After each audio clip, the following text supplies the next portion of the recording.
جو یہ چین سے جو یہ نئی ریل کوچز آئی ہیں ان کو ضروریات سفر کو مد نظر رکھتے ہوئے جدید سہولیات سے آراستہ کیا گیا ہے، جیسے کہ ان کوچز میں سونے کے لیے آرام دہ berth, night lamps, free wifi, mobile laptop charging switches, LED اور ان چیزوں سمیت معذور افراد کے جو ہمارے معاشرے کے ایک اہم حصہ ہیں ان کے لیے واش روم جیسی سہولیات کی بھی موجود ہوں گی۔ اور اگر رفتار کی بات کی جائے تو یہ کوچز 160 کلومیٹر فی گھنٹے کی رفتار سے چلنے کی صلاحیت رکھتی ہیں۔ اس سے سفر کے دوریانے میں بھی مزید کمی ہوگی۔ تو ان اقدامات سے نہ صرف مسافر حضرات اور کاروباری حلقے بلکہ سیاحت کے شعبے کو بھی کافی فروغ مل سکے گا۔ صحیح۔ آپ کو سننے والوں میں پاکستان کے ایک بڑے سامعین شامل ہیں اور سبھی حصوں میں آپ کی آواز سنی جا رہی ہے۔ ایسے میں پاکستان جیسا جو بڑی آبادی والا ملک ہے، 20-22 کروڑ کی ہماری آبادی ہے، تو ہم نے یہ دیکھا کہ اس طرح کے جو بڑے آبادی والے ممالک ہیں وہاں پر ریلوے بہت ہی ایک سستا، جیسے آپ نے بھی ذکر کیا، ایک ذریعہ سواری ہے۔ تو آپ کو جو اس وقت لوگ سن رہے ہیں،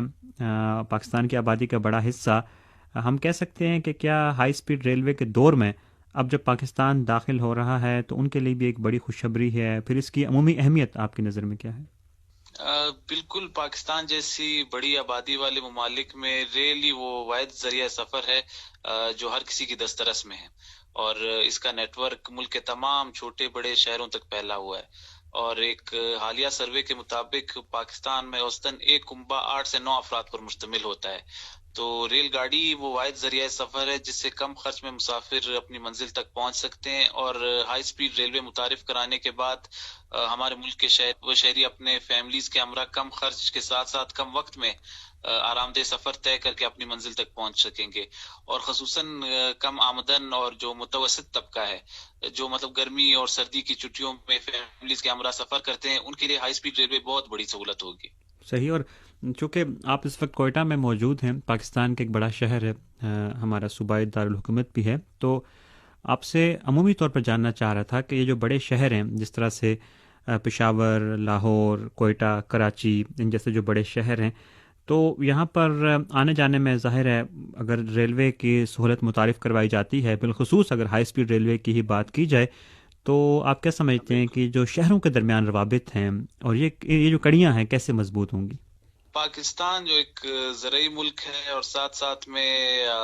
سی پیک آنے کے بعد صنعتوں کا رجحان بھی کافی زیادہ ہے، اور ان تمام شعبوں میں ٹرانسپورٹ سیکٹر کا ایک بہت اہم کردار ہے۔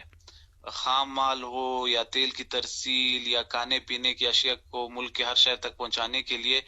اس وقت زیادہ تر بڑی گاڑیوں، ٹرالرز اور کنٹینرز کا استعمال کیا جاتا ہے، جس سے ہماری شاہراہوں پر ٹریفک کا بوجھ بے حد بڑھ چکا ہے۔ جس کی ایک مثال ہماری کوئٹہ کراچی شاہراہ ہے، جو کہ سنگل روڈ ہے، جس پر عام مسافر گاڑیاں بھی سفر کرتی ہیں اور بڑی گاڑیاں بھی، حتیٰ کہ افغان ٹرانزٹ ریٹ کا سامان کی ترسیل بھی اسی روٹ سے ہوتی ہے، جس کی وجہ سے روزانہ ٹریفک کے حادثات میں قیمتی جانوں کا ضیاع بھی ہوتا ہے۔ ایک حالیہ رپورٹ کے مطابق گزشتہ 2 سالوں میں کوئٹہ کراچی شاہراہ پر 600 سے زائد افراد لقمہ اجل بن گئے۔ تو ہائی سپیڈ ریلوے جیسے منصوبے متعارف کرانے سے بڑے شہروں کے درمیان جو شاہراہ ہیں ان پر ٹریفک کا دباؤ بہت کم ہوگا، اور جو زرعی اور صنعتی اشیاء کی ترسیل بھی کم وقت میں ایک شہر سے دوسرے شہر تک کی جا سکے گی، اور عام مسافروں کے لیے بھی ایسے منصوبے محفوظ ذریعہ سفر ثابت ہوں گے۔ صحیح۔ اور آپ چونکہ الیاس کاکڑ صاحب چین کا دورہ بھی کر چکے ہیں، اور یہاں کا جو ہائی سپیڈ ریلوے کا نظام ہے یہ دنیا کا سب سے بڑا نظام کہلاتا ہے ہائی سپیڈ ریلوے میں، اور ابھی چین کی یہ کوشش بھی ہے کہ جو اس کے ہمسایہ ممالک ہیں، بالخصوص جو BRI سے وابستہ ممالک ہیں جس میں پاکستان بھی شامل ہے، وہاں بھی یہ ذرائع ترقی کریں۔ تو آپ چین کے ہائی سپیڈ ریلوے نظام کو سامنے رکھتے ہوئے کیا رائے رکھتے ہیں اس حوالے سے؟ بلا شبہ چین کا ہائی سپیڈ ریلوے نظام کا ثانی دنیا میں ہمیں کہیں اور نہیں ملتا، اور اس نظام کے ذریعے چین نے نہ صرف چند ممالک یا خطوں بلکہ مختلف براعظموں کے درمیان فاصلے کم کر دیے۔ پاک چین کی عظیم دوستی کی ایک مثال یہ بھی ہے کہ پاکستان پہلا ملک ہے جسے چین یہ ٹیکنالوجی بھی فراہم کرے گا، جیسے میں نے آپ کو انٹرویو کے شروعات میں بتایا کہ 230 میں سے 184 high speed rail coaches Pakistan میں ہی اسمبل ہوں گی، اور حالیہ دنوں میں وزیر اعظم پاکستان میاں شہباز شریف کے دورہ چین کے موقع پر بھی چین کے صدر نے $10 ارب کی لاگت سے پاکستان مین لائن 1 کی ہائی سپیڈ ریلوے منصوبے کے لیے بھی حامی بھری، جو کراچی سے پشاور کے درمیان ہوگی۔ تو اسی طرح ان منصوبوں سے پھر ہم لینڈ لاک ملک افغانستان کے ذریعے پاکستان کی بندرگاہ کو براہ راست کابل وسطی ایشیا سے منسلک کر سکیں گے۔ تو اس منصوبے سے یہ خطہ بھی بآسانی براستہ وسطی ایشیا، روس یا پھر ایران اور ترکی، یورپ کی تجارتی منڈیوں تک رسائی حاصل کر سکیں گے۔ کم ترقی یافتہ اور معاشی بحرانوں سے دو چار ممالک ایسے منصوبوں سے مستفید ہو کر امداد اور قرضوں پر انحصار کرنے کے بجائے تجارت کے ذریعے اپنے مسائل کو حل کر سکیں گے۔ صحیح۔ اور اب چونکہ ہم ذرائع نقل و حمل کی بات کر رہے ہیں اور آپ نے بات چیت کے ابتدائی حصے میں شاہراہوں کا ذکر بھی کیا تھا، تو آپ سے جاننا چاہ رہا تھا کہ سی پیک کی مدد سے ہم ریلوے کی بات ہم نے کی، شاہراہوں کی ترقی بھی ہم نے دیکھی ہے، اور لوگوں کا ایک بڑی یہ خواہش تھی کہ شاہراہیں بھی ترقی کریں اور ان کے سفر میں آسانیاں پیدا ہوں۔